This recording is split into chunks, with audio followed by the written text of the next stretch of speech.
કેમ છે વિદ્યાર્થી મિત્રો? આપની યુટ્યુબ ચેનલ ગૌરવ સર ટ્રિક્સવાલામાં હું ગૌરવ દાણીધારી આપનું હાર્દિક સ્વાગત કરું છું. મિત્રો, આજે આપણે એવા પ્રશ્નોનો અભ્યાસ કરવાનો છે જે ગણિતમાં 3 રીતે પૂછાઈ શકતા હોય. પેપર જોવા જાઓ ને ગણિતના પ્રશ્નો આવ્યા હોય તો એ જુદી જુદી 3 રીતે એકને એક પ્રશ્ન પૂછાઈ શકતો હોય છે. તો એ પ્રશ્ન કયા છે એની આપણે ચર્ચા કરવી છે. જોઈએ આપણે પહેલા પ્રશ્ન તરફ જઈએ મિત્રો. પહેલો પ્રશ્ન આપણી પાસે આપવામાં આવેલો છે, જે આપણી પાસે એક વર્ડ હોય એ વર્ડના બધાય શબ્દોના અક્ષરોની વાત કરવી છે, અક્ષરોને ગોઠવવાની વાત કરવી છે. તો પહેલાં કહે છે કન્ટ્રી શબ્દ છે એ શબ્દના અક્ષરોનો ઉપયોગ કરવો છે અને કુલ કેટલી રીતે અલગ અલગ લખી શકાય છે.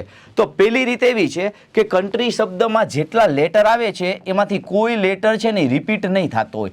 COUNTRY, તો સી સિંગલ વખત, ઓ એક વખત, યુ એક વખત, એન એક વખત, TR અને વાય બધાય એક એક વખત. તો આવો પ્રશ્નનો જવાબ આપવો હોય તો જેટલા લેટર હોય એટલા ફેક્ટોરિયલ આપણો આન્સર આવે. જેમ કે આપણી પાસે 1, 2, 3, 4, 5, 6 અને 7, તો આપણો આન્સર આવી જાય 7 ફેક્ટોરિયલ. હવે 7 ફેક્ટોરિયલ આપણને આવડવું જોઈએ. કેવી રીતે આન્સર આવવો જોઈએ? તો કે 7 ફેક્ટોરિયલ એટલે કે 7 ગુણ્યા 6 ગુણ્યા 5 ગુણ્યા 4 ગુણ્યા 3 ગુણ્યા 2 ગુણ્યા 1. હવે આ બધાનો ગુણાકાર આવડવો જોઈએ. તો આપણે જોવા જઈએ 6, 5, 30, 30 ગુણ્યા 4 એટલે 120 થઈ જશે અને 12, 7, 84, 840 તો અહીંયા જ આપણી પાસે થઈ જાય છે.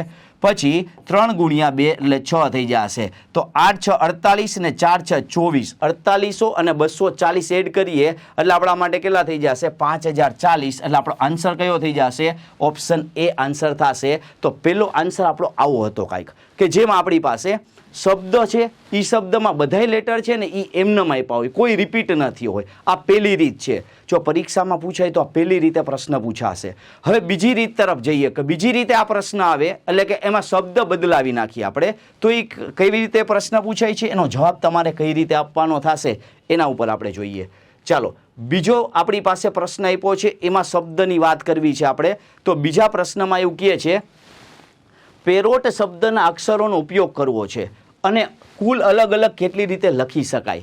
તો તમે જુઓ, પેરોટ માટે 1, 2, 3, 4, 5, 6. તો અહીંયા થયો 6 લેટર છે, પણ એમાં અમુક લેટર એવા છે જે રિપીટ થાય છે. તો રિપીટ થતા લેટર કોણ છે? તો કે રિપીટ થતો લેટર એક છે એ આર છે. આર કેટલી વખત રિપીટ થાય છે? 2 વખત રિપીટ થાય છે. બાકી પી, એ, ઓ અને ટી એક પણ રિપીટ થતા નથી. તો આવા સમયે જે રિપીટ થતા લેટરો હોય છે એના આધારે આપણે આન્સર આપવાનો થાય છે.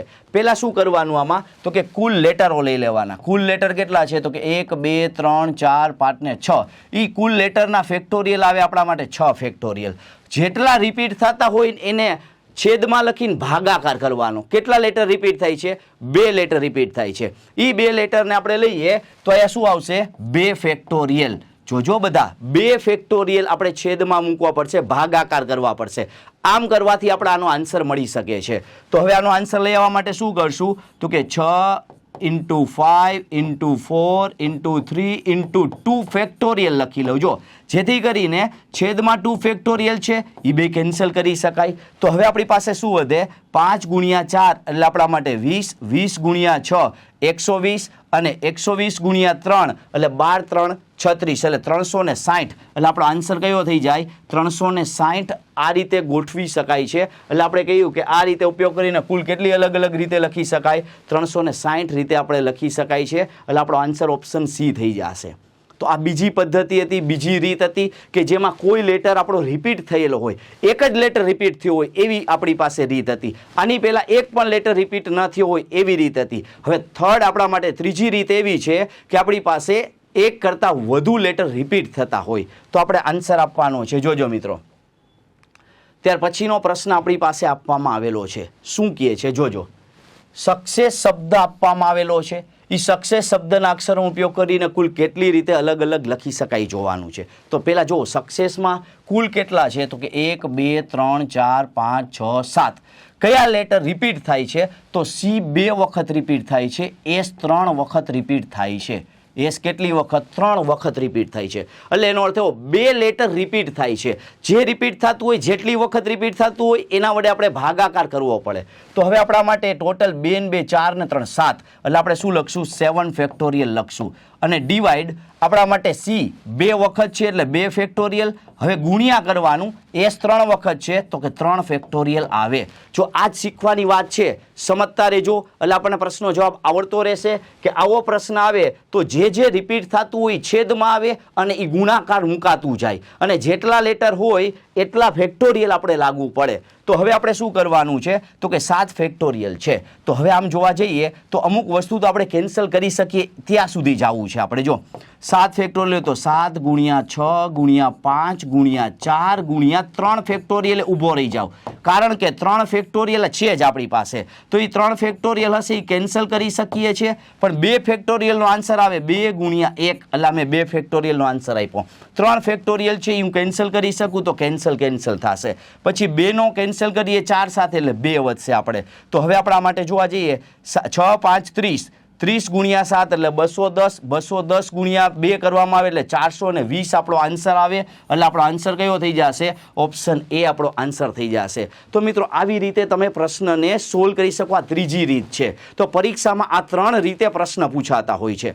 હવે આ તમને ખ્યાલ આવવો જોઈએ. હવે આમાં તમને કંઈ નવું આવે તો તમને આવડવા માંડે મિત્રો. જોજો, આનાથી વિશેષ લગભગ ગુજરાત સરકારની પરીક્ષાઓમાં પૂછવામાં નથી આવતું, પણ આવે તોય હવે તમને આવડી જાય. મિત્રો એક ચેલેન્જ તમારા માટે મૂકું છું. નેક્સ્ટ પ્રશ્ન તમારે ગણીને જવાબ આપવાનો છે કે એનો જવાબ શું આવે. તો આ 3 પ્રશ્ન ઉપરથી આવા પ્રશ્નો હવે ગમે ત્યારે પરીક્ષામાં આવે ને તો તમારા માર્ક્સ આપણા સિક્યોર થઈ જશે. જોજો, અહીં નેક્સ્ટ પ્રશ્ન આપણી પાસે આપવામાં આવેલો છે. આ પ્રશ્નનો જવાબ આપવાનો છે કે લેટર શબ્દના અક્ષરોનો ઉપયોગ કરવાનો છે ને કુલ કેટલી રીતે અલગ અલગ ગોઠવી શકાય છે. 4 ઓપ્શન આપ્યા છે.